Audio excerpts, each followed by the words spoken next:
This weekend in New Orleans, for the celebration of one of our great national holidays, Thanksgiving, the city of New Orleans was host to hundreds of thousands of individuals who visited us, families returning. Thanksgiving Day, the Bayou Classic, and of course today the Saints game. As always, the city of New Orleans was an open and a happy host to have all of these individuals with us. The New Orleans Police Department, along with the state police, were deployed for the entire 4 or 5 days. And until the middle of last night, it was a glorious vacation and a wonderful holiday by all measures.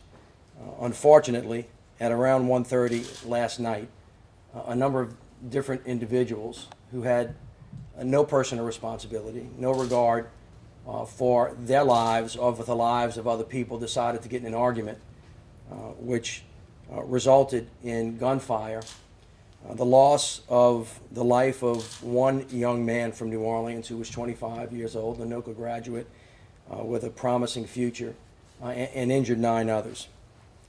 To say the least, this is an unconscionable act that is unacceptable.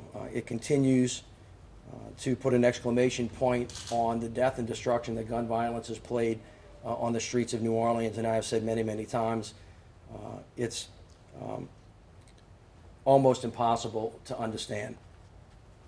Having said that, I want to commend Chief Harrison and the New Orleans Police Department, EMS, State Police, for their heroic response to this incident. There were about somewhere between 35 and 45 police officers in the very near vicinity within a block. Emergency medical services were on the corner.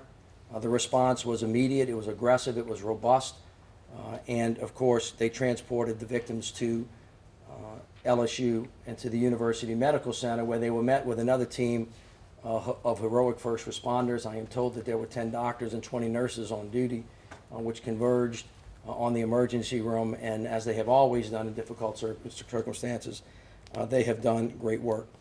As many of you saw, both Chief Harrison and I were on the scene last night in the middle of the night.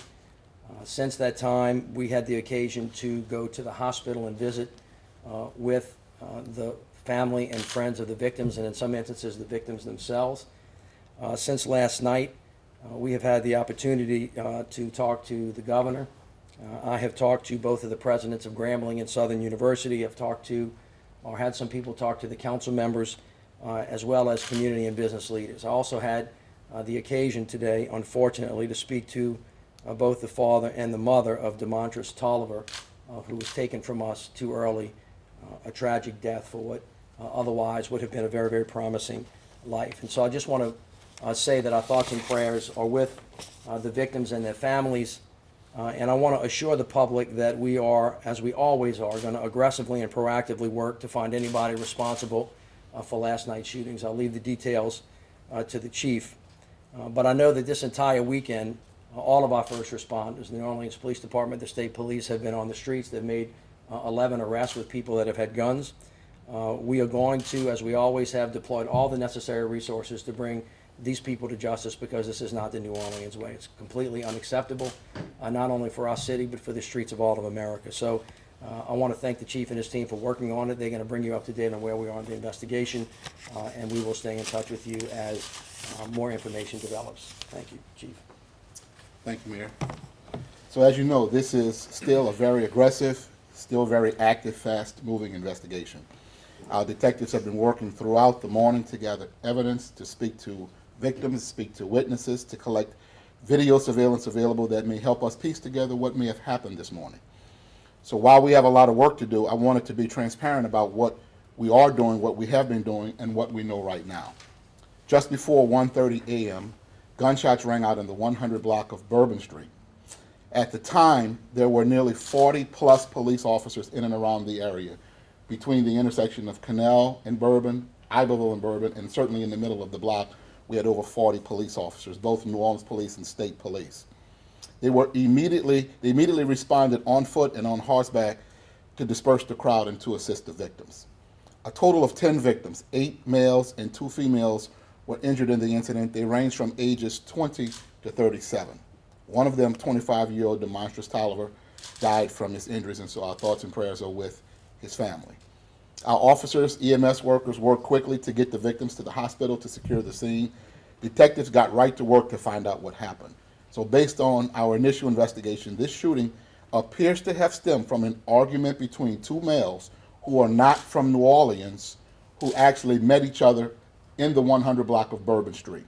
We believe they ran into each other in the street and an argument ensued at that time that stemmed from an argument that was already, that they had already had from another place.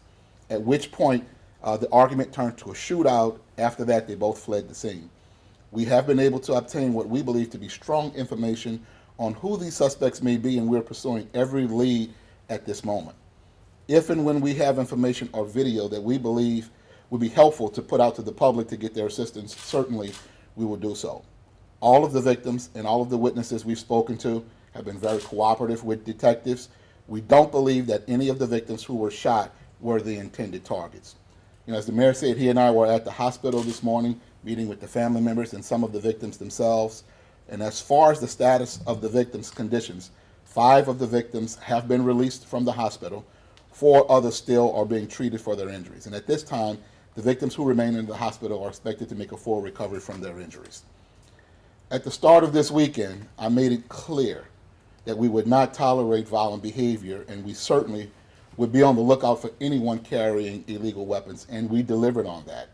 We had a very proactive stance, and in preparation for this weekend, our special events, we put a strong security plan in place that included an increased presence of New Orleans police officers and state troopers in and around the French Quarter and downtown area. And with the help of LSP, we had uniformed officers assigned on foot, in vehicles, and on horseback.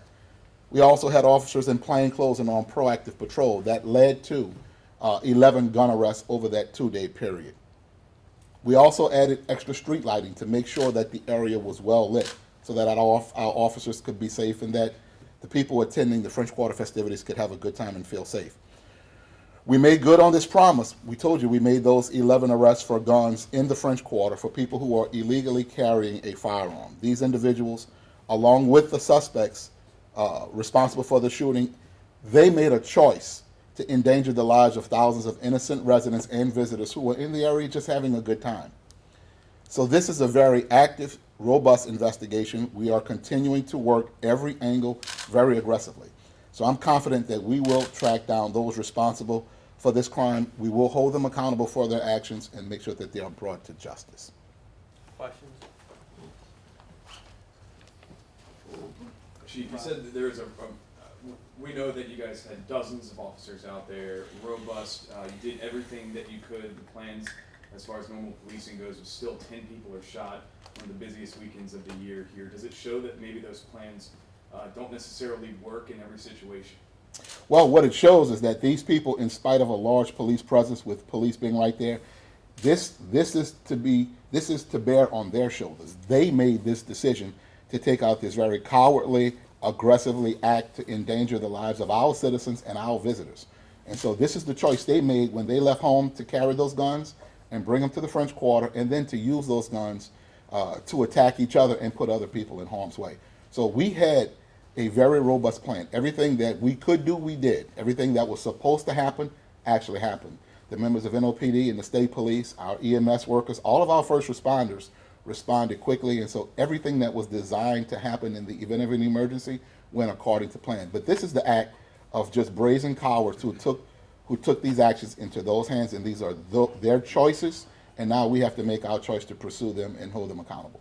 You're saying that the two people were shooting at each other. Do you know what kind of weapons they were using to, so many bullets to fly? So right now we're still investigating that. There were a number of shell casings on the ground, but that's not evidence in our case.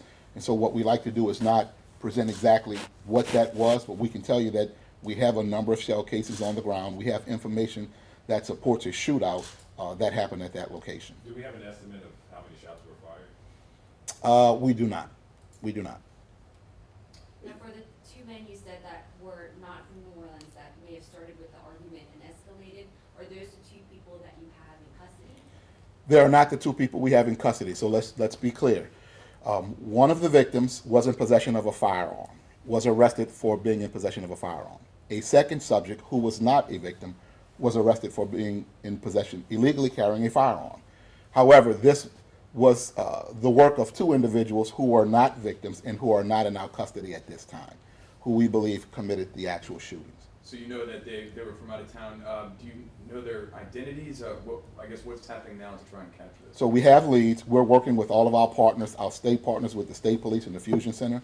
We're working with FBI, ATF. We're working with members of other law enforcement agencies in the surrounding area to, number one, identify these people, but to find evidence that would certainly link them to the crime so that we can hold them accountable. Victims that help you determine who the shooters were? Or? It's all of the investigative work all working together at the same time. Do we have any other descriptions of them, age range, or? They're going to be young African-American males that we know, but what we're asking right now is for anyone who saw something, heard something, or anyone who knows something, however slight you may think that to be, please call us, please call Crime Stoppers and give us that information. And so while we have some information that we're working on, we certainly need the community's help and citizens' help in solving this matter so people can be held accountable and brought to justice. If these suspects are two that you might know, think you know who they are they possibly someone who has crossed your radar in the past? That's too early to determine. I would say this is still a very active investigation, and so we're working with all of our partners to investigate every single lead, make sure we uncover every single rock and turn over every rock and look in every corner to make sure we get all the information we need so we can build a quality case to make sure people are held accountable for this. Anybody else? These two are they still believed to be in the New Orleans area, or? That's part of our ongoing investigation, so those are questions we're trying to find answers to as well. Mr. Mayor, Last one. we spoke with people who say that this isn't going to keep them from coming back to New Orleans. Obviously, they understand, what happened in this case, but there's some people who are genuinely scared to come back, especially on Bourbon Street, the one street that everyone knows. What do you say to the folks across the nation who are seeing this tonight and just seeing that 10 people were shot on one of the busiest holidays of the year? Well, unfortunately, it is a series of circumstances that people in the United States of America are getting all too comfortable with. Since 1980 in the United States of America, over 630,000 American citizens have been killed on the streets of America, which is more of our soldiers that have been killed in all of the wars of the 20th century. You have also seen in the last couple of years a huge uptick in the number of terrorist attacks on the streets of America, and law enforcement, as I've said many, many times, I gave a speech about this a couple of months ago, becoming the tip of the spear in all of this work. It's unfortunate when two people who have no disregard for anybody else's life, much less their own, because they had to be willing to lose their life at that moment in that space. It's hard to police against that, but we're going to find a way. And as I have said many, many times in this city, you may not be able to police your way out of this problem alone because the police need help. Now, just like the Mother's Day shooting when the Scott brothers decided to have their way with the fight that they had, we told them we were going to find them and they were going to spend the rest of their lives in jail, and they did. Just like all of the indictments that are going on right now with the multi-agency gang unit, where we told people that if you did this, you would be put away. We've now arrested, indicted, and convicted 119 individuals, and this has been true time and time and time again. And so what I would say to the community is if you want a safe community, you really got to step up to the plate. It is impossible to believe, given social media and technology, that somebody doesn't have a picture that will really help us here, or somebody doesn't have specific information about the people that we have. As the chief said, without going into any more details, we have some idea of who these guys were. They were not from New Orleans, but we will find them. And we will go to the ends of the earth to make sure that we bring them to justice. And that is the way that you make people in America not only be safe, but feel safe. And we're going to continue to do that in the city because actions have consequences. And when you have a complete disregard for human life, you need to go away. All right, Thank you. y'all. Release